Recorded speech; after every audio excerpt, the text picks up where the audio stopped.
소리가 너무 잘 안 들려요. 이쪽이 아예 안 들리고. 네.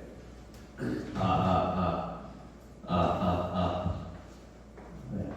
앞쪽에서 제가 듣기에는 좀 커졌습니다. 네. 요 정도는 들려야지. 네. 좋습니다. 자, 에스라 3장 8절부터 13절 말씀입니다. 한 절씩 교독합시다.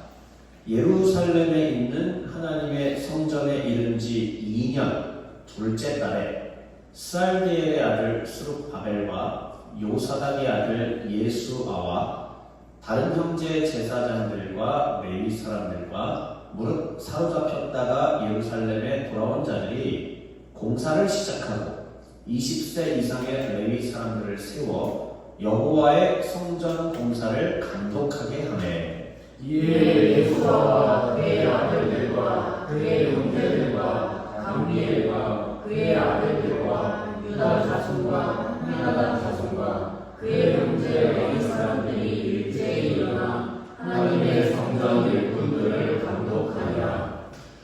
건축자가 여호와의 성전의 기초를 놓을 때에 제사장들은 예복을 입고 나팔을 들고 아삽 자손 레위 사람들은 제금을 들고 서서 이스라엘 왕 다윗의 규례대로 여호와를 찬송하되 찬양으로 화답하며 여호와께 감사하여이르되 주는 지극히 선하시고 그의 인자하심이 이스라엘에게 영원하시도다 하니 모든 백성이 여호와의 성전 기초가 놓임을 보고 여호와를 찬송하며 큰 소리로 즐거이 부르며 제사장들과 레위 사람들과 나이 많은 족장들은 첫 성전을 보았으므로 이제 이 성전의 기초가 놓임을 보고 대성통곡하였으나 여러 사람은 기쁨으로 크게 함성을 지르니 백성이 크게 외치는 소리가 멀리 들리므로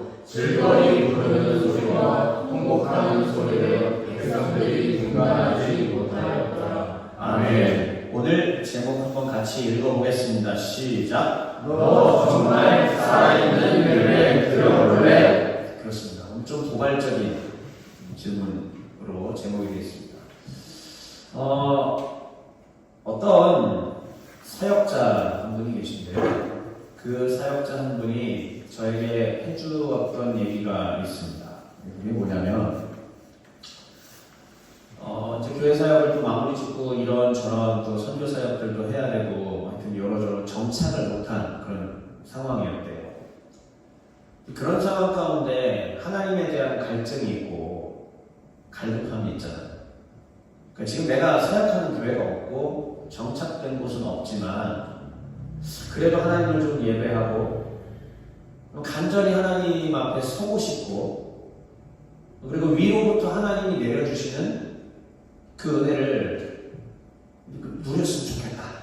그런데 이제 사역자가 자기 교회가 없을 때 어떨 것 같아요? 그 쉽지가 않아요. 그러면 어떻게 해야 되죠? 이 교회, 저 교회 다녀봅니다. 당연히 익명으로 몰래 조용히 가서 이렇게 예배 드려보고 그런데 이 교회, 저 교회, 저 교회를 다녀보고 이 기도회, 금요기도회, 저 금요기도회 다 다녀봤는데 신통치 않다는 거예요. 그럼 왜 신통치 않았을까? 그것을 함부로 평가하기 그렇습니다. 왜냐하면 신통치 않다고 느끼셨던 이 분의 느낌이 잘못했을 수도 있습니다. 그리고 진짜 신통치 않았을 수도 있고 근데 그것은 감히 제가 평가할 영역이 아니기 때문에 그분의 느낌과는 어쨌든 상관없이 진실은 모르지만 어쨌든 그럼에도 불구하고 그러니까 이분이 신통치 않다 느끼다가 어느 한 교회의 금요 기도회에 들어갔는데 이분이 기도를 사실 많이 하는 분이에요. 근데 기도하러 들어가는 그 순간에 이미 달라요. 이미 다르다는 거죠. 여기는 뭐가 있다. 아주 신비한 은사주 이런 얘기하는 건 아닙니다. 그런데 어쨌든 기도를 많이 하시는 분이다 보니 그런 예민함이 좀 있는 것 같고요. 그런데 이미 들어가서 자리에 앉아서 기도회가 시작되기 전부터 미리 준비 기도를 하고 이렇게 하고 있는데 눈물이 벌써 쏟아지기 시작을 하고 분명히 뭔가가 있다. 그런데 그때 우리 하나님께서 이렇게 음성을 들려주시는 듯 해냅니다. 바로 이 그림처럼요. 야, 너 그동안 이 교회 저 교회 돌아다니면서 답답했지? 진짜 살아있는 예배 한번 드려볼래? 이렇게 말씀하십니다. 그게 육성으로 들은 건지 뭔지 전 알 필요 없습니다. 그냥 그분의 증언입니다. 그분이 그렇게 깨달으신 건지 진짜 하나님 앞에 들은 건지 전 잘 모르겠습니다. 그러나 어쨌든 그 순간에 그렇게 역사하신 하나님이라고 믿습니다. 그래서 너 진짜 살아있는 예배 한번 드려볼래? 라는 이 질문에 하나님 도대체 그게 무슨 소리예요? 하고 있는데 눈을 들어서 이제 기도를 마치고 눈을 들어서 이제 아직 기도회가 시작이 안 됐어요. 분명 기도회가 상황을 보니까 이해가 되기 시작하더라는 겁니다. 성가대들이 금요 기도회 때도 있는데 성가대들 주일 예배 때가 금요 주일이 제가 약간 죄송합니다 헷갈리는데요. 아무튼 성가대가 있었대요. 근데 성가대들이 그 뒤에 예배 뒤편에 여기가 예를 들어서 무대라면은 보통 뒤편에 성가대실이 연결되어 있는 데 많잖아요. 성가대들이 노래 연습만 하는 게 아니라 기도 소리가 천둥처럼 들려오더래요. 예배 전에 성가대들 찬양팀들이 기도를 천둥처럼 하고 있고요. 그러니까 이미 그리고 여기에 와 있는 사람들이 만약에 예배 시작이 11시다 그러면 10시 반부터 이미 와 있는 거예요. 아니 더 전에 10시부터 와 있는 거죠. 그리고 뭐하냐 하나님을 사모하는 거예요. 그리고 하나님 앞에 간절히 부르짖어 기도하는 것이죠. 힘들어요. 여러분 부르짖어 기도하는 거는. 그거 되게 훈련이에요. 그런데 부르짖어서 힘있게 기도한다는 건 뭐냐면 하나님 내가 당신으로 인하여 간절히 갈망합니다. 절박합니다. 하나님을 진심으로 만나고 싶습니다. 사모합니다. 아니 만났는데도 오늘 또 하나님하고 함께하고 싶습니다. 라는 그런 절박한 마음을 가지고 온 사람들이 주변에 몇 트럭이 보인다. 대충 교회 규모가 좀 상상이 되시죠? 작은 교회는 아니었던 거예요. 하나님께서 오늘 너 정말 살아있는 예배 드려볼래라고 얘기하신 것은 무엇이냐면 나를 이렇게 간절히 바라는 내 백성들이 여기 한 트럭, 두 트럭, 세 트럭 이렇게 많이 있는데 그들과 함께 하나님을 바라고 원할 때 하나님이 어떻게 역사하시는지 보라 그 말이었어요. 결국은 그때 그분은 거기서 엄청난 큰 은혜를 입었고 성령의 충만함을 체험했고 사역지가 없고 여러가지 정착도 안 된 분주한 마음속에서 답답했지만 다음 선교지로 가기에 앞서 이곳에서 1년의 시간 동안 함께하면서 영적으로 충만하게 채워지고 영적으로 채워졌다는 게 뭔지 아세요? 다른 게 아니에요. 내 할 일도 열심히 하게 되고요. 사람들하고 싸우지 않게 되고 내 올라오는 분노를 누르게 되고 하나님의 음성을 듣고 예 하나님 순종하겠습니다 할 수 있는 기꺼운 마음이 들기 시작하고 이렇게 됐다는 얘기죠. 이게 정말 살아있는 예배를 드리는 자들에게 주어질 축복입니다. 오늘 저는 그분의 그 이야기가 갑자기 생각나면서 이 에스라와 연결된다는 것을 확인하게 되었습니다. 사실 바로 본론 들어가서면 되게 짧게 컴팩트한 설교를 제가 해서 은혜롭게 끝낼 수는 있지만 여기는 어떤 교회? 네, 종의교회입니다. 그냥 지나칠 수는 없죠. 해야 합니다. 네.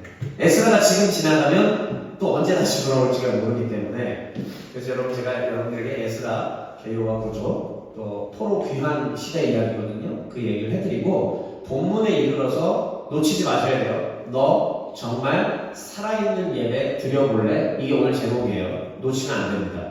그게 본문과 연결돼서 어떻게 하나님이 에스라 속에서 우리에게 말씀하시는지 하나님으로부터 듣고 살아계신 하나님을 경험하는 오늘 예배 시간 되시길 주의 이름으로 축원합니다. 자, 그럼 첫 번째로 에스라 개요입니다. 자, 에스라는 굉장히 좀 어렵고 복잡한 책이에요.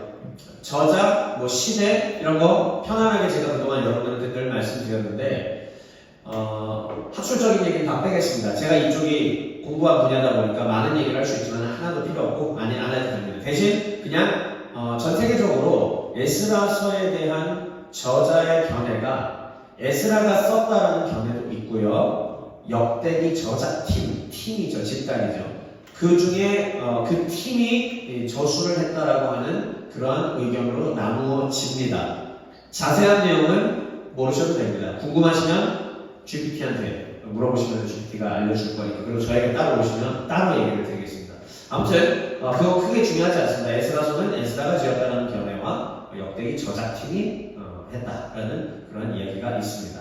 그 다음에 시대에 대해서는 여러분 저 아래 에스라 7장 1절 말씀 한번 소리내서 읽어보실래요? 시작! 이일 후에 바사왕 아닥사스다가 왕 위에 있을 때에 에스라라 하는 자가 있으리라. 1장부터 6장까지 등장을 안 해요. 1장부터 6장은 앞의 이야기, 과거 이야기. 그리고 7장 1절에 이르러서 누가 등장한다? 에스라가 등장을 합니다.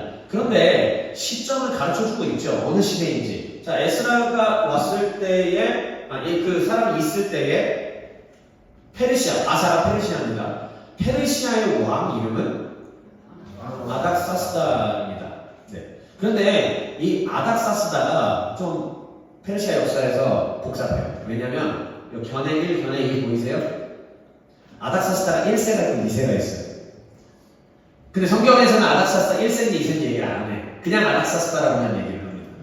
그러니까 어쨌든 학자의 입장에서는 저 같은 학자, 구약 학자의 입장, 또 목회자로서는 어쩔 수 없이 이 아닥사스다가 1세인지 2세인지 고민할 수밖에 없어요. 하나님을 잘 믿고 하나님의 거룩한 성령으로 영감된 말씀인 걸 당연히 받아들이지만, 그러나 어쨌든 아닥사스다라는 이름만 나와 있으니까 당연히 여기에 대해서 1세인지 2세인지 고민할 수밖에 없습니다.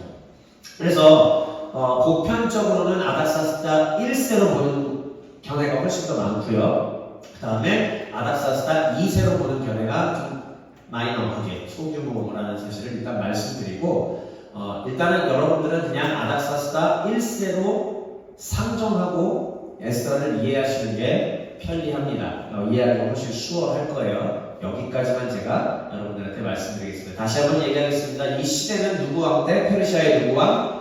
아닥사스다. 예, 그러면 대략 아닥사스다 1세로 따지면 주전 몇 년? 450년. 예, 그렇게 외우면 못 외울 거니까 외우기 쉽게 450년 하고 외우세요. 다 대충 몇 년이요? 450년. 네, 주전 450년입니다. 그러면 여러분, 바벨론으로부터 포로 귀환을 한 때가 언제, 몇 년도인지 아세요? 제가 학계 이야기할 때 또 이런 다 얘기를 했었죠?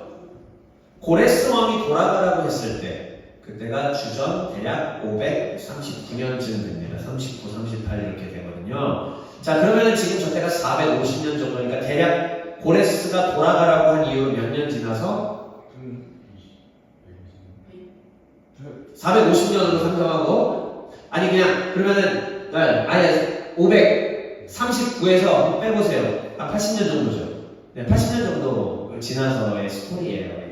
그러니까 에스라 느헤미야는 언제나 바벨론 포로로부터 돌아와서 약 80년 정도, 그냥 100년으로 이해합시다. 네, 약 100년 정도의 시간이 흐른 그때쯤이라고 여러분들이 이해하시면서 성경을 묵상하고 읽어 가시면 될 거예요. 자, 그럼 에스라 구조 한번 보겠습니다.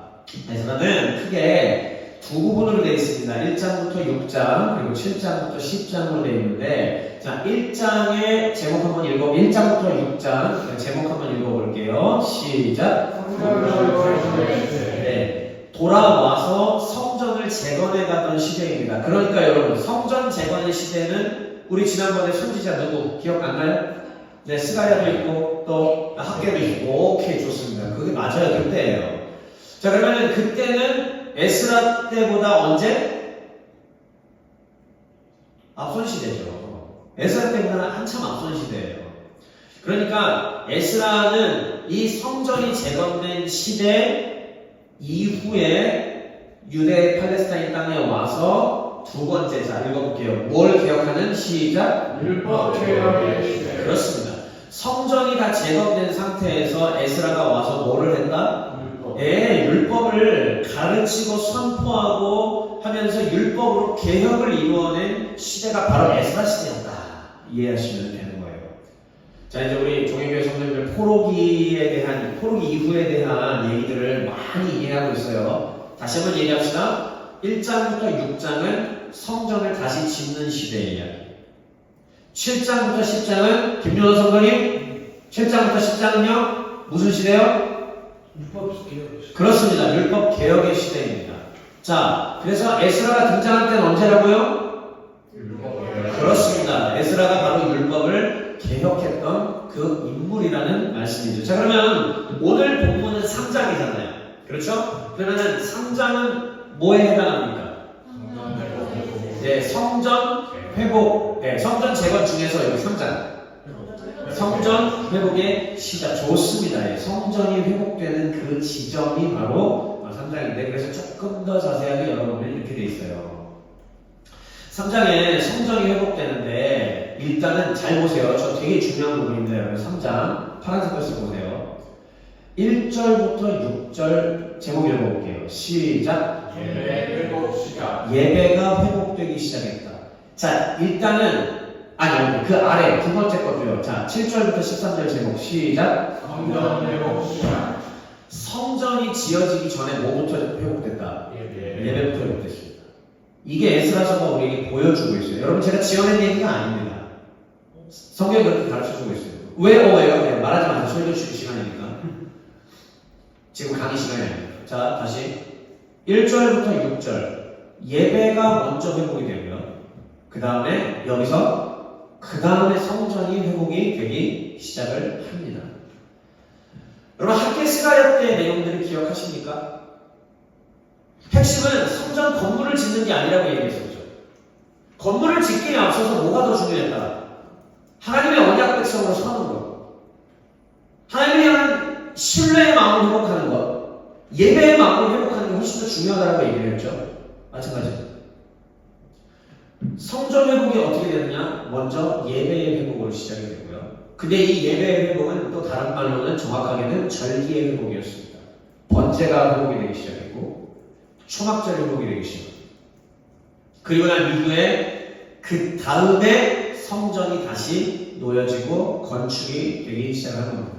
그렇다면 아래 4장부터 5장은 무슨 이야기냐? 성전을 재건하려고 하는데 방해꾼들이 와서 성전을 재건하지 못하게 했다는 말씀이고요. 그래서 다리오 왕 2년 때까지 성전 재건이 중단되었다라고 하는 이야기입니다. 그러면 여러분들이 에스라에서 가장 난해하고 어려운 장면이 어디냐면 바로 4장 밑줄은 6절부터 23절입니다. 왜냐하면 여기는 갑자기 시점이 어떻게 되냐면은 한참 이후로 가요. 후대. 그랬다가 4장 24절에 다시 다리오로 돌아와요. 여러분 저를 보십시오. 지금 여기가 다리오 왕 시대예요. 그런데 6절부터 23절은 갑자기 저기 한참 나중에 여기 이야기를 해요. 그랬다가 24절에 다시 여기로 와요. 이러니까 헷갈리는 겁니다. 그럼 왜 그렇게 했느냐? 왜 에스라 저자가 그런 식으로 했느냐? 시대를 말하려고 하는 게 아니라 그 이전부터 이후 때까지 끊임없이 하나님의 성전과 성벽과 유다가 재건되는 데에 후대까지 이런 방해 사례가 있었다는 것을 보여주는 거예요. 그런 방해 사례를 보여주고 그 다음에 다시 다리오 왕 2년으로 돌아와서 성전이 재건이 중단되었지만 이제 다시 짓기로 하였다라고 하면서 5장으로 가는 거예요. 에스라 이해되십니까? 네, 에스라가 이런 구성으로 되어 있는 책이다라는 것을 말씀드리고요. 다시 한번 우리는 3장을 보는 겁니다. 그래서 예배가 먼저 회복되고 그 다음 성전이 회복되기 시작했다는 이 구도를 반드시 이해하고 계셔야 됩니다. 자, 그렇다면 포로에서 돌아온 백성들의 사명은 무엇이었을까? 바로 무너진 나라를 다시 세우는 일이었습니다. 무너진 나라를 다시 세우기 위하여서 포로 귀한 백성들이 어떤 순서로 재건을 하기 시작했는지 굉장히 중요합니다. 3장의 순서, 3장부터 시작한 쭉 순서대로 얘기를 하는 거예요. 자, 소리내서 하나씩 보죠. 뭐 회복? 예배가 먼저 회복이 되고요. 두 번째, 그 다음 건물인 성전이 회복이 됩니다. 세 번째, 건물이 회복되고 하나님 향한 마음도 회복됐기 때문에 이제는 완전한 절기를 회복하자. 그 완전한 절기의 상징이 바로 6월절이에요. 그래서 6월절과 목요절이 회복이 되는 것입니다. 그리고 6장까지 그렇게 성전 재건이 끝나고 이제 율법 개혁의 시대가 되면서 누가 온다? 네, 하나님이 세우신 귀한 사역자인 말씀의 사역자인 에스라가 이 땅 가운데 오게 됩니다. 그리고 이 에스라가 안 좋았던 것들을 내어치고 하나님 법으로 선포하고 그러면서 율법을 다시 회복시키는 이게 바로 맨 위에 다시 저들의 사명이 뭐였다고요? 소민에서 크게 시작. 무너진 나라 제거. 예, 무너진 나라가 실제로 이렇게 재건이 되는 겁니다. 결국 무너진 나라, 무너진 이스라엘의 재건의 핵심은 뭐였냐면 하나님의 언약이 회복되는 거예요. 그리고 그 언약의 중심부에는 뭐가 있느냐? 건물? 아니에요. 언약의 중심부에는 하나님을 향한 사랑과 예배입니다. 예배라는 것도 엄밀하게 말하면 하나님에 대한 사랑이 먼저고요. 가장 중심부에는 하나님에 대한 사랑과 존경과 신뢰가 먼저 그게 뭘로 표출된다? 예배로 표출되는 것이죠. 그리고 그 예배는 어디서 드려지는 것이고요? 구약시대 때는 성전에서 드려지게 되는 거예요. 신약시대 때는 이렇게 예배 처소에서 우리 성전된 우리들이 모여서 자 그러면 우리는 주일날 예배 드리러 올 때 어떻게 와야 되느냐? 요 구도를 이해하면서 예배해야 되는 거지. 우리의 예배는요 하나님을 향한 사랑과 존경이 있는 상태로 예배드려야 돼요. 어떤 식으로 주일 예배 나오십니까? 어떤 식으로 금요기도에 나오십니까? 어떤 식으로 콘페시오에 나오십니까? 하나님을 향한 존경과 사랑이 없이 발걸음을 한다는 것은 사실 하나님 앞에 죄 짓는 거예요. 내가 아버지 하나님 앞에 존경의 마음과 공경의 마음과 사랑의 마음으로 나오지 않는다는 것은 나를 언약 백성으로 삼아주신 것에 대해서 조금의 감사를 느끼지 않고 나온다는 말씀입니다. 그건 우리를 구원하신 하나님에 대한 배신이요 배반입니다. 예배의 근본 순서가 바뀌었다는 얘기예요. 물론 신앙이 별로 없다면 그냥 나와야죠. 예, 신앙 없는 사람이 교회 나와야 합니다. 강제로라도 예배 나와야 합니다. 내가 하나님 앞에 설 마음이 안 생기더라도 일단 예배에 나와야 됩니다. 그런데 예배에 나와서 뭐 해야 돼요? 살아계신 우리 하나님을 만나야 돼요. 이 예배 한 번이 진짜 살아있는 예배 한 번 드려볼래라는 하나님의 음성 속에 예 하나님 그렇게 살아있는 예배 드리고 싶습니다. 도와주십시오. 하는 거예요. 그래서 이 속에서부터 하나님을 향한 존경과 사랑이 나와야 되고 그리고 우리 하나님의 현존하시는 임재 가운데 상호 커뮤니케이션이 예배 중간에 일어나야 됩니다. 그런데 만약에 내 마음이 하나님을 향한 공경과 사랑이 아닌 상태로 오게 되면 커뮤니케이션이 일어나야 안 일어나요? 커뮤니케이션이 일어나요? 안 일어나요? 안 일어납니다. 그러면 예배에 실패하거든요. 우리는 많은 습관적인 예배들을 통하여 사실상 진짜 예배가 아니라 예배의 행위만 하고 뜰만 밟고 돌아가는 그러한 엄청난 범죄를 하나님 앞에 저지르고 있다는 사실. 다는 아닙니다. 우리 중에 그런 사람들이 있을 수 있다는 얘기예요. 그렇다면 이제 오늘 본문을 보겠습니다. 예배가 회복되고 3장 1절부터 6절 그리고 7절에 거쳐서 예배가 회복이 되었습니다. 그 다음에 성전이 다시 지어지는 그런 장면이에요.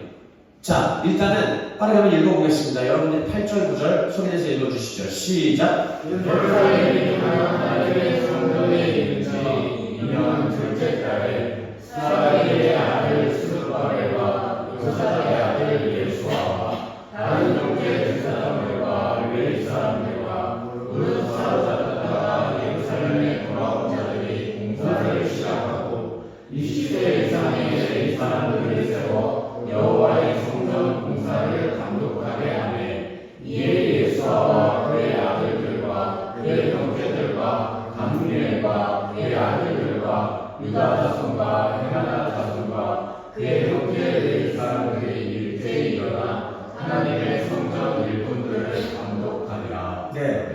일장 요 위에 3장 윗부분은요 예배 회복이 시작된 거고요. 그 예배 회복은 단번에 끝나는 건 아니잖아요. 성전이 다시 지어지면서 더 깊이 있게 회복이 이루어지게 됩니다. 자 그렇다면은 스룹바벨은 누구냐? 왕족입니다. 유다 왕족. 그래서 지도자로 여기에 파견받은 거고요. 그 다음에 예수아는 다른 말로는 여호수아라고 합니다. 이 사람은 누구냐면은 제사장이에요. 그러니까 이 두 사람이 투톱 체제를 이루어서 유다의 재건을 이루는 것입니다. 그때 가장 중요한 핵심 사명은 무엇이냐면 바로 성전을 다시 지어내는 겁니다. 먼저는 번제가 회복됐고 초막절이 회복됐습니다. 저희 예배가. 그러나 7절에 뭐라고 나와 있냐면은 보여드리진 않았지만 6, 7절에 어떻게 되어 있냐면은 그러나 아직 성전 지대가 놓이지 않았다라고 얘기하고 있습니다. 예, 건물이 없어도 뭐가 먼저 회복된다? 하나님을 향한 마음이 먼저 회복이 됩니다. 자, 그러나 그것으로 그칠 수는 없죠. 건물이 있어야 됩니다. 예배 초소도 있어야 되고 함께 할 수 있는 뭔가가 있어야 됩니다. 그랬을 때에 다시 이 성전 공사를 하게 되는데 지도자인 스룹바벨과 제사장 예수아가 그 일을 하게 됩니다. 그러면 10절부터 12절 읽어보겠습니다. 이제 이 성전 지대가 놓일 때에 유다 백성들의 마음이 어떤지, 이들이 우리가 오늘날 알고 있는 예배의 형태는 아니지만 저는 이게 사실상 예배라고 생각이 되거든요. 이들이 과연 어떤 예배, 정말 살아있는 예배였는지 죽어있는 예배였는지, 동태눈을 하고 아무 마음도 없이 그냥 드려진 예배인지, 아니면 정말 초롱초롱한 눈으로 하나님을 향한 신뢰와 사랑과 공경의 마음을 갖고 드리는 예배였는지 10절부터 12절을 한번 보도록 하겠습니다. 읽어볼게요. 시작. 건축자가 여호와의 성전의 기초를 놓을 때 제사장들은 예복을 입고 나팔을 들고 아삽 자손 레위 사람들은 재금을 들고 서서 이스라엘 왕 다윗의 규례대로 여호와를 찬송하되 찬양으로 화답하며 여호와께 감사하여 이르되 주는 지극히 선하심으로 그의 인자하심이 이스라엘에게 영원하시도다 하니 모든 백성이 여호와의 성전 기초가 놓임을 보고 여호와를 찬송하며 큰 소리로 즐거이 부르며 제사장들과 레위 사람들과 하나님의 족장들은 첫 성전을 보았으므로 이제 이 성전의 기초가 놓임을 보고 대성통곡하였으나 여러 사람은 기쁨으로 크게 함성을 지르니. 네, 성전의 기초가 놓일 때 제가 색깔로 표시한 부분들을 보십시오. 여호와를 찬송합니다. 여호와께 감사합니다. 또다시 여호와를 찬송합니다. 그리고 12절에 보았더니 제사장들과 레위 사람들과 나이 많은 족장이라고 했어요. 바벨론 포로 이전을 기억하는 사람들입니다.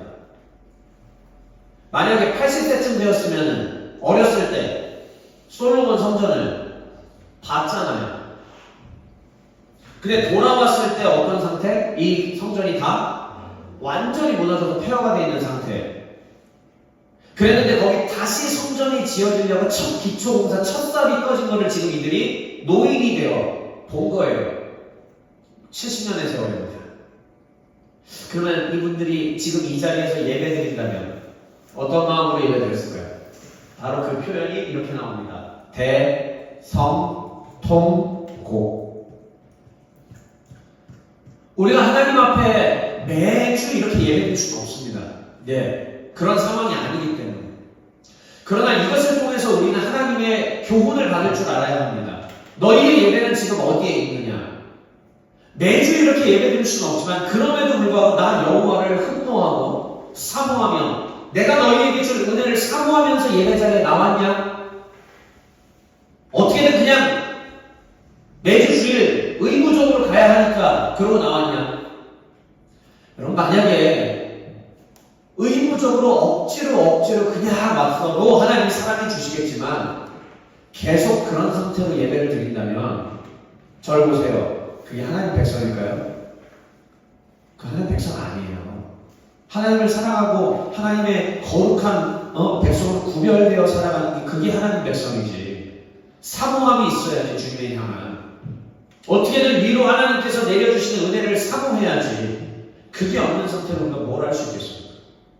자, 대성통곡하였는데 또 어린 세대들, 이 앞에를 못 봤던 세대들은 어떻게 예배하고 있습니까? 기쁨으로 크게 함성. 이 두 개가 우리의 예배에 공존해야 될 줄 믿습니다. 어떤 사람들은 울어야 되고요. 어떤 사람들은 기뻐 뛰며 춤을 추어야 합니다. 두 개가 너무 왔다 갔다 할 경우에는 사람이 멘탈이 나가요.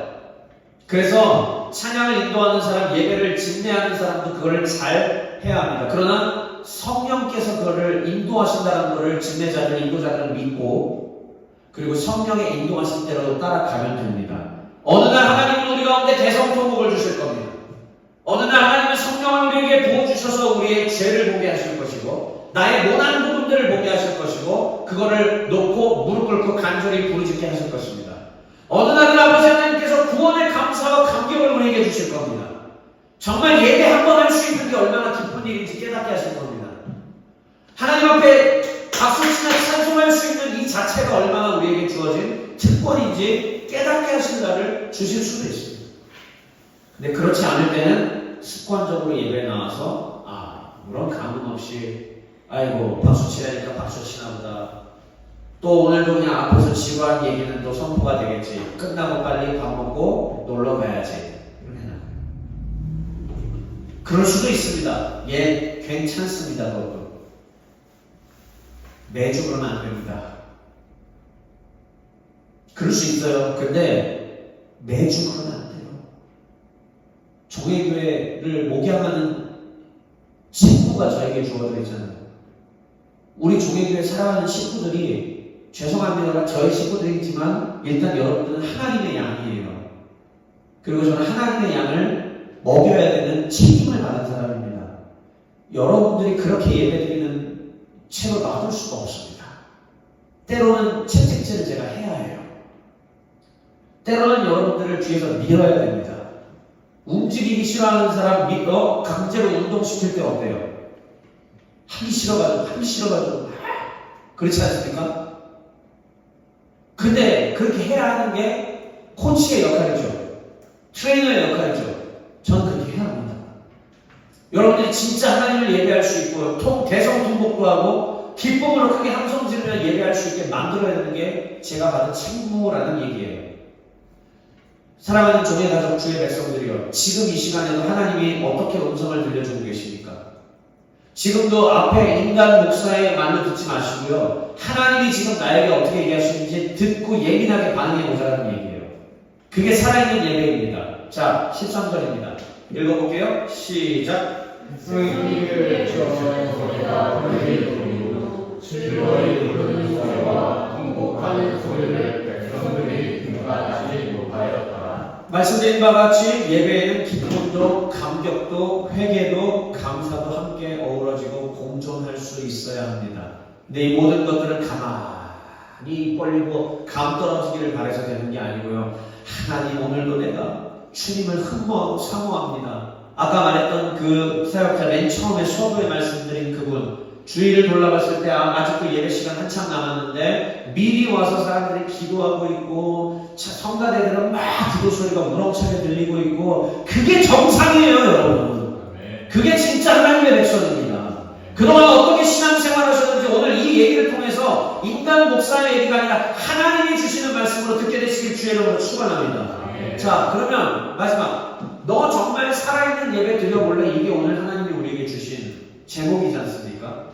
여러분, 우리의 예배는 지금 어떻습니까? 하나님의 살아계심을 경험하고 있는 예배입니까? 하나님의 살아계심을 경험하는 예배라는 걸 도대체 뭘로 증명할 수 있겠습니까? 저는 하나님께서 주신 지혜를 가지고 여러분들한테 나눠봅니다. 표 하나를 이렇게 만들었어요. 좌측은 뭐죠? 무슨 표시? 세모. 세모라는 얘기는 맞기도 하고 틀리기도 하다라는 뜻입니다. 동그라미는 맞다라는 얘기입니다. 자, 무슨 얘기냐? 자, 세모부터 여러분 한번 살펴보시죠. 지금 내가 살아있는 하나님을 경험하는 예배를 드리고 있는지 아닌지. 자, 첫째, 문제가 해결됐습니다. 할렐루야. 내가 하나님 앞에 소원하고 기도했던 것들이 성취되었습니다. 할렐루야. 그럴 때 우리는 보통 뭐라고 했죠? 하나님 감사합니다. 하나님 당신은 살아계십니다. 그래서 이런 게 나오는 거예요. 읽어보십시다. 시작. 역시 하나님은 살아계셔. 내가 기도하면 이렇게 듣고 응답하시잖아. 하나님 살아계시는 건 맞아요, 아니에요? 맞기도 해요. 근데 진짜 하나님이 살아계신 게 확실해요? 몰라요. 자, 이 화면을 먼저 보여드릴게요. 세모는 지금 내 상황이 개선됐다라는 얘기죠. 내 문제가 해결됐죠. 내 마음의 소원이 회복된 건데 들어진 거죠. 내 상황이 개선이 됐다라는 것은 초점이 지금 누구에게 돼 있냐면 나예요. 엄밀하게 얘기하면 이게 하나님의 살아계심 때문에 된 것인지 명확하지는 않습니다. 그러니까 여러분, 예배 중간에 아니면 나의 삶 속에서 기도했던 것들이 응답될 때 물론 하나님 찬양해야 되고 기쁨으로 송축해야 돼요. 하나님 살아계셔서 그렇게 하신 건 맞을 수도 있어요. 그런데 내 문제가 해결되고 내가 좋은 것을 얻고 내가 승진을 했고 내가 좋은 일 취직했고 내가 원하는 대로 됐다고 해서 그게 무조건 하나님의 살아계신 때문인지는 불분명합니다. 그게 진짜 하나님의 살아계심을 통하여 예배드리는 건지 불확실하다는 얘기예요. 그런데 이제 오른쪽을 보세요. 동그라미. 진짜 하나님의 살아계심을 경험하는 예배를 드리면요 무슨 일이 반드시 이루어지냐면 첫째, 회개합니다. 회개란 잘못했습니다라고 말로 하는 것도 있고 행동을 돌이키는 것까지 포함하는 거예요. 진짜 하나님의 살아계심을 경험하게 되면 죄를 깨닫게 되고 입에서 회개가 터져 나오게 됩니다. 경험하신 분들 손들라고 하지 않겠습니다. 있죠? 다 이 자리에 그런 경험들이 있을 겁니다. 그런데 이것이 5년 전에 경험 한 번으로 된다. 안 돼요. 1년 전에 경험 한 번? 그것도 안 돼요. 어떻게 돼야 돼요? 매일, 매주. 회개할 게 없을 것 같아요? 무조건 생깁니다. 예민하게 성령이 역사하시면 내 죄가 더 계속 보여요. 그래서 괴로워서라도 하나님 앞에 살려달라고 외칩니다. 죄를 깨닫게 되고 회개가 터져나옵니다. 이게 하나님의 살아계심을 경험하는 예배. 둘째, 단어로 읽어보겠습니다. 시작. 강력. 여러분 예배 드릴 때 내가 지금 매주 주일 예배 여기 나오시잖아요. 11시에. 구원의 감격을 느끼면서 예배 드리는 게 언제예요? 정말 내가 구원받은 감격으로 눈물이 솟구쳐 오르면 하나님 앞에 막 하는 것이 5년 전입니까? 3년 전입니까? 1년 전입니까? 6개월 전입니까? 사실 매주 주일마다 해야 됩니다. 주일 예배는 우리를 창조하신 하나님을 기억하고 그 다음 우리를 구속하신 하나님 이 두 측면을 다 기억하고 기념하고 하나님 감사합니다. 창조주 하나님 감사합니다. 나를 구원하신 구속주 하나님 감사합니다. 이 죄에서 건지신 하나님 감사합니다. 할 수 있어야 되는 매주마다 드리는 시간이라고요. 매일이 아니어도 괜찮습니다. 하지만 주일 예배만큼은 이 두 하나님 다 기억해야 돼요. 창조주 하나님, 구속주 하나님을 다 기억해야 돼요. 그래서 진짜 살아있는 예배를 드리게 되면 하나님의 살아계심을 경험하는 예배, 하나님과 상호 교통하는 예배를 드리게 되면요 구원의 감격이 샘솟게 됩니다. 믿으십니까? 그러게 되면 결과적으로 단어 3번 시작. 당연히 하나님을 간절히 찾게 돼요. 구원의 감격이 샘솟는데 안 찾게 생겼으니까 기도하고 싶어요. 계속 기도하고 싶어요. 계속 찬양 드리고 싶고요. 그리고 내 삶에서, 내 직장에서, 내 처한 처소에서 더 열심히 살아가려고 힘이 샘솟게 됩니다. 그게 정상적인 크리스천이 걸어가는 길들인 겁니다. 그래서 다시 동그라미는 결국 이거였죠. 내 영혼이 반응한 거잖아요. 회개했죠. 갈망하죠. 감격하죠. 이게 다 뭐예요? 가만히 내 스스로 만들어낼 수 있는 게 결코 아닙니다. 그렇다면 바로 그게 우리 하나님의 거룩하신 살아계심이 나에게 임하였기 때문에 일어난 일입니다. 근데 이게 언제 이루어질 수 있느냐? 하나님의 살아계심을 내가 현존하는 하나님의 살아계심을 받고 상호 교통할 때 이루어질 수 있다는 얘기입니다. 그럼 하나님이 주일 예배를 왜 주셨느냐? 기도회를 왜 주셨느냐? 바로 그 자리에 와서 그걸 누리라고 우리에게 주신 축복과 선물인 거예요. 그러나 우리는 그 예배와 기도를 어떻게 대하고 있어요? 아유 지겨워. 아우 짜증나. 오늘도 또 가야 돼. 아이 놀러 갈 거야. 오늘 불금이야. 난 내 멋대로 할 거야. 수많은 시험과 시련과 이런 것들이 여러분들을 유혹하는데 네 나는 넘어가겠습니다. 마음껏 넘어가요. 놀러 가요. 하나님 찬양 안 해요. 기도 안 해요. 주일도 그냥 마음껏 제껴버려요. 이게 오늘날의 젊은 크리스천들의 삶 아닙니까? 예배 드리면 뭐예요? 예배 하나님의 살아계시면 관심도 없고 동태눈깔로 이러고 있다가 빨리 끝나고 놀러갈 생각밖에 안 하잖아요. 이거는 하나님을 온전히 예배하는 것이 아니게 될 것입니다. 자, 이제 거의 다 끝났습니다. 저는 어제 그제 이 금요기도회 때 진짜 하나님의 현존하시는 임재를 깊이 느끼고 경험했어요. 그래서 기도회가 끝나고도 어떤 말도 할 수가 없었습니다. 하나님 앞에서 발견된 죄악들, 그리고 또 하나님 앞에서 하나님이 주신 그 은혜로 인하여 부르르르 떨리고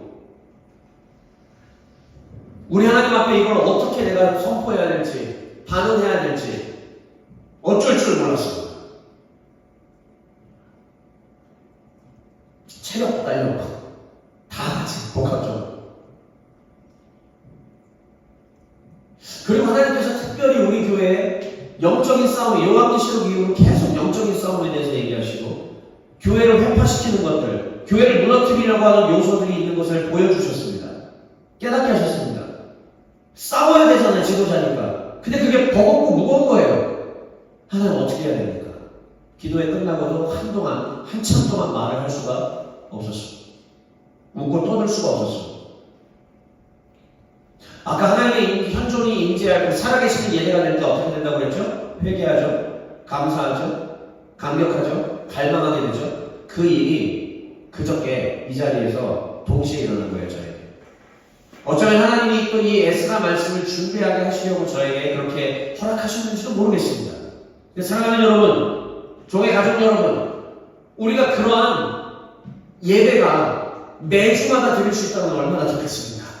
우리 모두가 그렇게 하나님을 노래하고 찬양하고 그걸 경험할 수 있다면 얼마나 좋겠습니까? 하나님은 저에게 기도의 부족에 대해서 더 꼬집으시고요. 제가 하나님 앞에 물을 더 드려야 된다는 것을 분명히 하나님이 꼬집으셨고 그렇게 해야 됩니다. 그리고 영적 싸움에 대해서 더 예민하게 서서 싸워내야지, 그래야지 우리 성도들이 더 설 수 있다는 것도 저에게 책망하셨습니다. 그리고 하나님 앞에 회개했습니다. 주님 용서해 주십시오. 주님 기도하기를 쉬는 죄를 범하였습니다. 주여 나를 용서하여 주시옵소서. 하나님 말씀에 대해서 게을리하였습니다. 주여 나를 용서하여 주시옵소서. 하나님 영적 싸움을 게을리하였습니다. 용서하여 주시옵소서. 우리 아버지 하나님께서 그렇게 저를 책망하시는데, 사랑하는 가족 여러분, 지도자에게 하나님께서 이것을 책망하셨다는 것은 어쩌면 우리가 가고 있는 방향에서 많은 요소들이 흔들리고 있었던 것은 아닐까 깨닫게 됩니다. 종의교회 잘 왔고요. 지금까지 개척해서 특히 이곳에 와서 1년 반 동안 너무나 잘했는데, 근데 이제 분명하게 그저께로 하나님이 분명히 더 가르쳐 주신 게 있어요. 기도 많이 해야 합니다. 안 그러면 흔들릴 거예요. 진짜 우리 모두가 깨어있어요. 여러분 신나서 노실 수도 있고 저도 즐겁게 놀고 다 할 거지만, 근데 전과는 달리 조금 더 예민하게 서 있어야 될 거라고 생각이 됩니다. 이게 우리 하나님이 주신 말씀이에요. 그래서 마지막 화면, 진짜 살아있는 예배를 드리기 위해서 하나님이 우리에게 주신 소스입니다. 명령입니다. 첫 번째는 여러분 준비하고 오십시오. 뭐를요? 예배 주일날 나오기 전에 하나님을 미리 집에서 나오기 전부터 경외하면서 나오십시오. 동태눈으로 오지 마세요. 자다가 깨서 기하고 오지 마세요. 그래도 와야죠. 오지 말라는 말은 아니에요. 오지 말라는 말이 아니라 경각심을 가지라는 얘기입니다. 준비하고 오십시오. 30분 전에 나오면 좋겠습니다. 기대는 안 합니다. 하지만 아까 셀리더들과 모임을 했습니다. 여러분 잘 들으세요. 이제 우리의 예배는 10시 45분입니다. 물론 11시 예배 시작이에요. 그러나 10시 45분까지 오셔서 여기서 셀리더들이 돌아가면서 기도 인도할 겁니다. 예배 전에 10분 동안 기도하다가 주일 예배 드리는 거예요. 해야 합니다. 지각하지 마십시오. 밑에 바로 나왔죠? 타협하지 말라. 지각하지 마십시오. 반복돼요. 5분, 10분씩 지각하는 거 우리 교회 참 많죠? 청년부, 청소년부 제가 지난 20년 세월 동안 생각해보면서 느낀 점이 있습니다. 1970년대생 이상 분들은 절대 지각 안 합니다. 1980년대생들 아래로 태어난 사람들은 죄다 지각합니다. 왜 그럴까요? 하나님한테 들어본다습니다. 너무 편하게 잡았어요. 너무 편하게 신앙생활 하셨어요. 그런데 여러분, 그래서 우리 셀리더들은 제가 쫄 겁니다. 여러분들한테 연락도 계속 하게 할 겁니다. 왜요? 제 양이 아니라 우리 주님의 양들이라서 그래요. 여러분들은 제 소유물이 아니라 주님의 소유물들이시기 때문에 제가 그렇게 푸시해야만 합니다. 그게 제 사명이라서. 지각하지 마십시오. 아멘으로 받으세요. 아멘. 지각하지 마세요. 10시 15분 전까지 오세요. 결석하지 마십시오. 습관적으로 몇 번씩 1년에 몇 번 해도 되겠지 하지 마세요. 주일 생명 걸고 지키십시오. 하나님 예배하십시오. 반복되는 무기력 찾아옵니다. 그런데 무기력에 당하지 맙시다. 저도 무기력 좀 찾아오고 우울증 오잖아요. 아시잖아요. 근데 지지 맙시다. 깨어 있읍시다. 영적 싸웁시다. 영적으로 싸웁시다. 저 더 기도 많이 하겠습니다. 더 찬송하겠습니다. 일찍 와서 기도하십시오. 전성도가 미리 와서 기도하다가 예배로 이어갑시다. 만약에 이렇게 했을 때 하나님이 어떻게 하실 것 같습니까? 이 교회를 하나님이 사용하시겠습니까? 안 하시겠습니까? 이렇게 하면 사용하십니다. 저는 우리 종회교회가 제 양들이 아니라 우리 주님의 양들이시고, 근데 기왕이면 저에게 위탁해 주신 하나님의 귀한 양들이 힘있게 힘차게 하나님 앞에 쓰임받게 되기를 간절히 바랍니다. 내 한 목숨 아버지 하나님 앞에 그렇게 드리고 살다가 가고 싶어요. 적어도 저에게 위탁해 주셨던 주님의 양들이 힘있는 전사와 용사들이 돼서 하나님 앞에 쓰임받다가 그렇게 갔으면 좋겠습니다.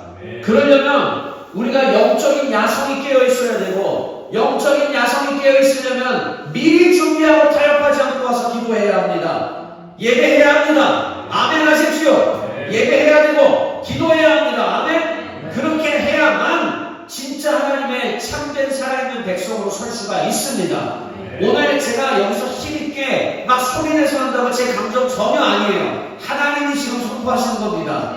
네, 저는 웃고 있어요, 속으로 지금. 근데 우리 하나님이 이렇게 지금 얘기하십니다. 들으십시오. 사랑하는 내 아들아, 내 딸들아, 들을지어다. 그렇게 예배해라. 이게 우리 하나님이 오늘 우리에게 주시는 선포입니다. 이렇게 반응하고 마칩시다. 시작. 오 주님, 내가 주를 경외합니다. 내가 주를 예배합니다. 지금 이 시간 살아계신 주님께서 살아있는 말씀으로 내게 임하여 주소서.